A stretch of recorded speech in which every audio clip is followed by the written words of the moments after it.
Bismillahirrahmanirrahim. Bismillahirrahmanirrahim.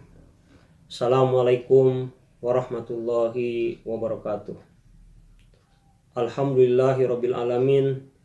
Wassalatu wassalamu ala sayyidil mursalin wa ala alihi wa sahbihi ajmain.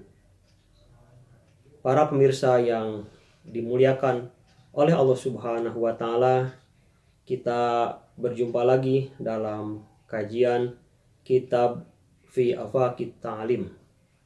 Dan pada kesempatan ini kita akan membahas tentang kewajiban al-akh yang kedua, yaitu sebagaimana yang diungkapkan oleh Al-Ustadz Hasan Al-Banna rahimahullah. Beliau mengatakan, antuhsina tilawatal Qur'anil karimi wal istima'a ilaihi wat tadabbura fi ma'anihi. Kewajiban yang kedua adalah membaikkan tilawah Al-Qur'an, membaca Al-Qur'anul Karim, mendengarkannya dan mentadaburi makna-maknanya. Al-Quran memiliki hak dari kita sebagai hamba Allah. Nah, di antara hak Al-Quran adalah min hukukil Qur'ani ihsanu tilawatihi bitahsini sauti asna'at tilawati wa bitartilihi.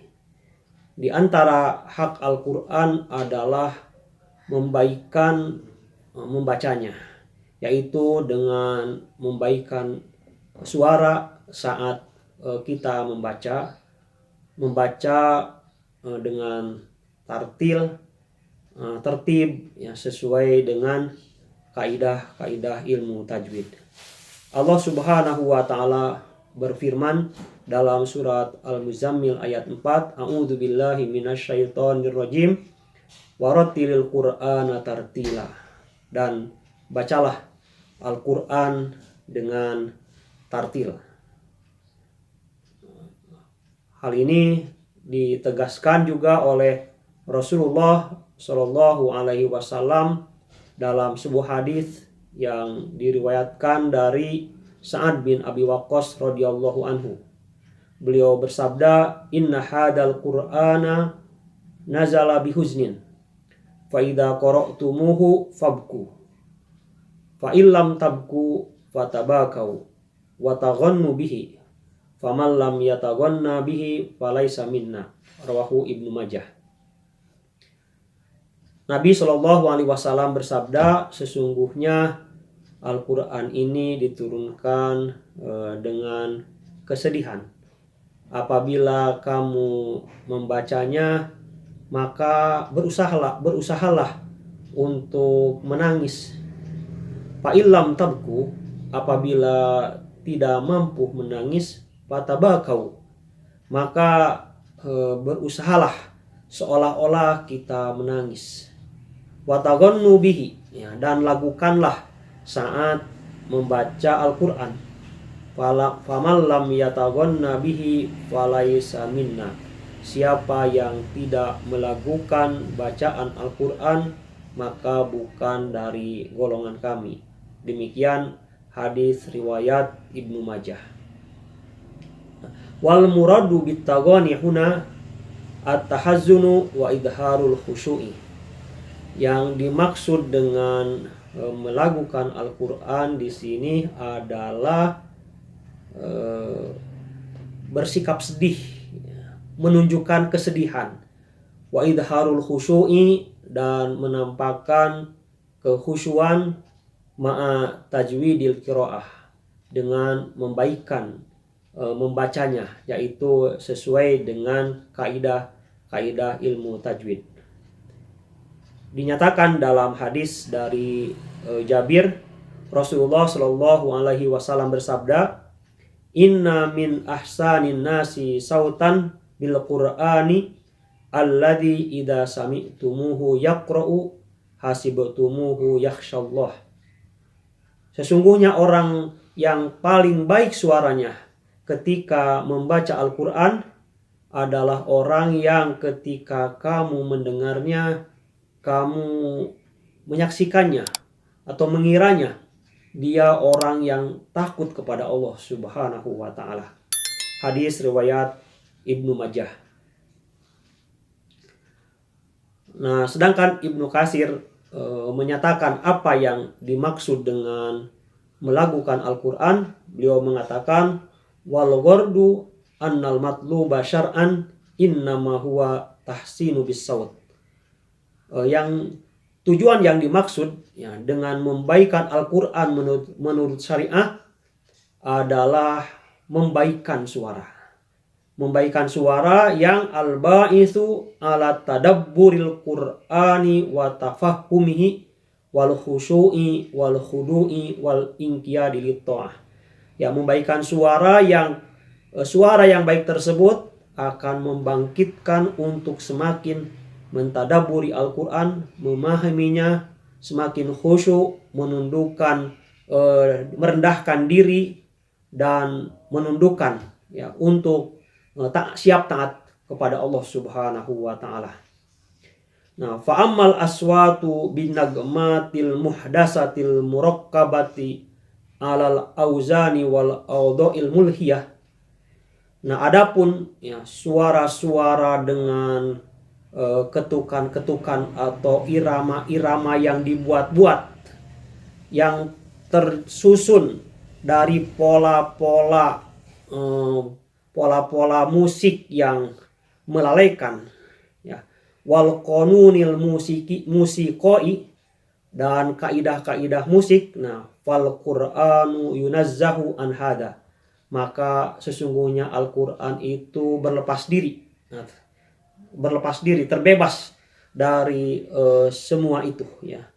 Wa yujallu wa yu'azzamu an yasluka fi adaihi hadal madhab, maka Al-Quran lebih agung ya dan lebih mulia daripada membacanya dengan cara seperti itu.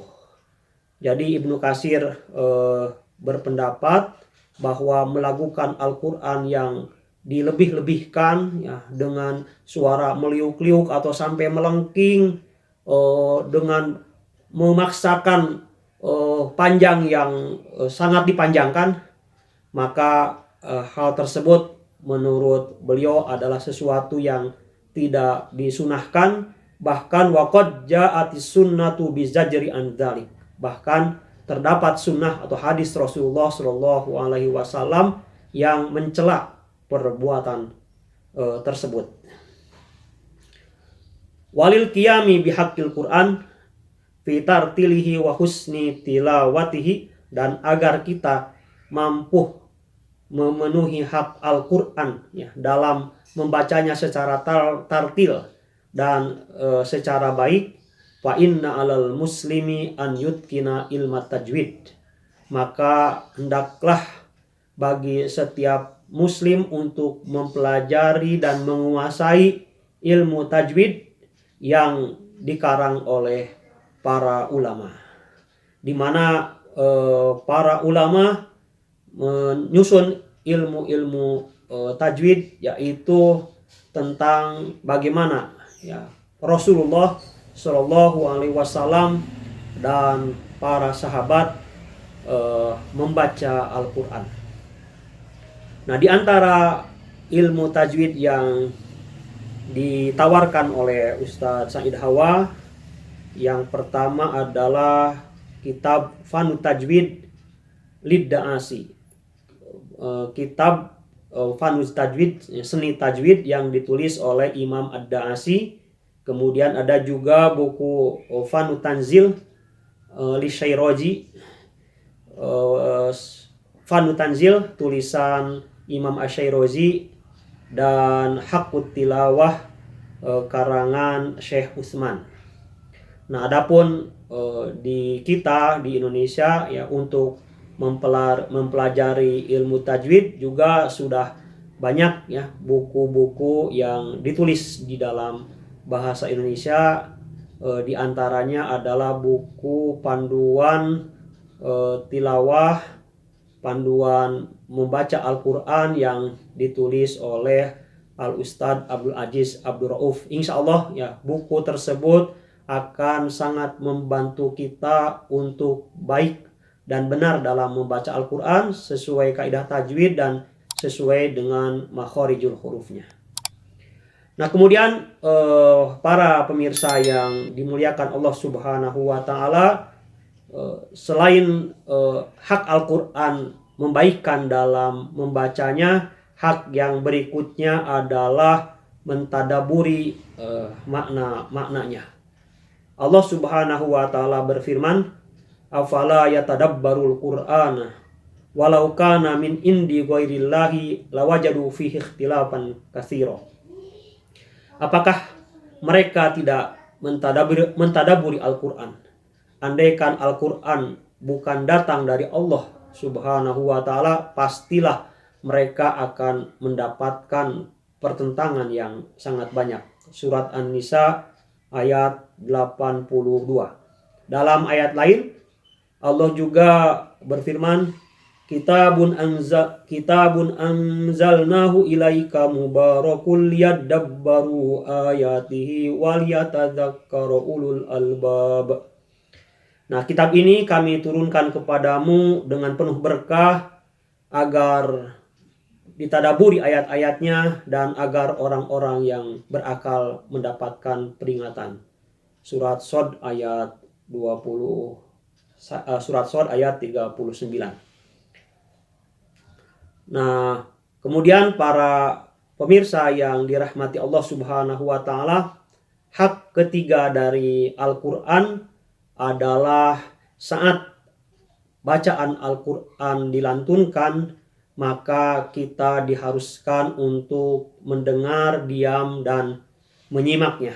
Ya, jadi wamin hukukil Quran husnul istima'i wa husnul insot asna'a tilawatihi. Hak ketiga dari Al-Quran adalah baik ya, dalam mendengar, menyimak, dan diam. Allah Subhanahu wa Ta'ala berfirman, wa idza quri'al Qur'anu fastami'u lahu wa ansitu la'allakum turhamun. Apabila Al-Quran dibacakan, maka dengarkanlah dan diam agar kalian mendapatkan rahmat. Surat Al-A'raf ayat 204. Kemudian para pemirsa yang dirahmati Allah, dalam catatannya Ustadz Said Hawa menyampaikan bahwa la yastahsinu an yaftahal insanu radio awil musajjala ala qiraatil qur'ani fil aswaqi wa amsalihi. Ya, tidak dibenarkan, tidak dipandang baik ya orang yang menghidupkan radio atau kaset atau apa saja yang isinya lantunan suara Al-Quran di pasar atau di tempat-tempat lain seperti pasar ya. Li'annal hala laisa hala insatin fidalik wa fidalika ikhrajun linas. Karena pasar dan yang semisalnya itu bukan tempat untuk diam dan menyimak lantunan Al-Quran. Dan kalau manusia dipaksa untuk mendengar dan menyimak Al-Quran, tentu hal tersebut akan sangat merepotkan dan menyulitkan gitu ya. Nah, walidzalika lam ya'tabiril fuqaha'u annal istima'a wal insata fi hadhil halah. Oleh karena itu, para ahli fikih berpendapat bahwa mendengar dan diam menyimak Al-Quran pada kondisi seperti itu adalah tidak wajib ya. Tidak wajib. Bal i'tabaro ba'dul fuqaha il hanafiyah al-istima'a wal insata fi hadhil halah wa amsaliha min babi furudil kifayah. Bahkan sebagian ahli fikih dari mazhab Hanafi berpendapat bahwa mendengarkan dan menyimak Al-Quran pada kondisi seperti itu hukumnya fardu kifayah.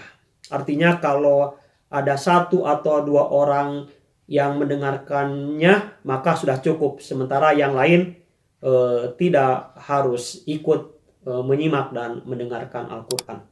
Nah, walakin al-adab fi majalis tilawatil mukhassasah lidzalika wal insatu wal istima'u wa tadabburu lil jami. Tetapi apabila kita berada dalam suatu majlis yang majlis tersebut memang diperuntukkan, dikhususkan untuk melantunkan Al-Quran, mendengarkan Al-Quran, maka semuanya wajib mendengar dan menyimak bacaan Al-Quran.